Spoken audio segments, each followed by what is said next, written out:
4, 3, 2, 1।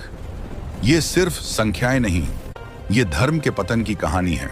गरुड़ पुराण के अनुसार कलयुग के अंत तक धर्म सिर्फ एक पैर पर खड़ा रहेगा और पूरी पृथ्वी अधर्म से भर जाएगी। क्या हम उसी अंत की ओर बढ़ रहे हैं? गरुड़ पुराण के अनुसार जब भगवान ने सृष्टि की रचना की, तब धर्म को भी 4 पैरों पर खड़ा किया गया। सतयुग, त्रेता युग, द्वापर युग और कलयुग।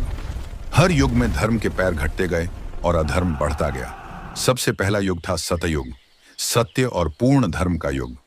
धर्म के चारों पैर मजबूत थे। मनुष्य पूरी तरह सत्यवादी, तपस्वी और दिव्य था। इसी युग में भगवान ने मत्स्य, कूर्म, वराह और नरसिंह अवतार लेकर सृष्टि की रक्षा की। समुद्र मंथन हुआ, शिव जी ने विष पिया और नीलकंठ बने। धर्म चारों पैरों पर खड़ा था, कोई पाप नहीं, सिर्फ सत्य। इसके बाद आया त्रेता युग। धर्म का एक पैर कट गया, अब सिर्फ 3 पैर रह गए। पाप का बीज पनपने लगा। मनुष्य में लोभ और क्रोध आया। इसी युग में भगवान ने वामन, परशुराम और श्री राम अवतार लेकर अधर्म का संहार किया। राम ने रावण को मारा, लेकिन धर्म अब 3 पैरों पर खड़ा था। एक पैर पहले ही टूट चुका था। तीसरा युग था द्वापर युग। धर्म का दूसरा पैर भी कट गया, अब सिर्फ 2 पैर बचे।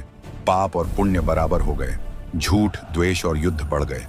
इसी युग में भगवान श्री कृष्ण और बलराम अवतार लेकर महाभारत का युद्ध करवाया। कुरुक्षेत्र में धर्म और अधर्म का अंतिम संग्राम हुआ।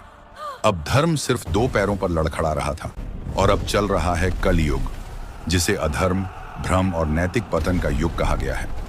धर्म का तीसरा पैर भी टूट चुका है, अब सिर्फ एक पैर बचा है।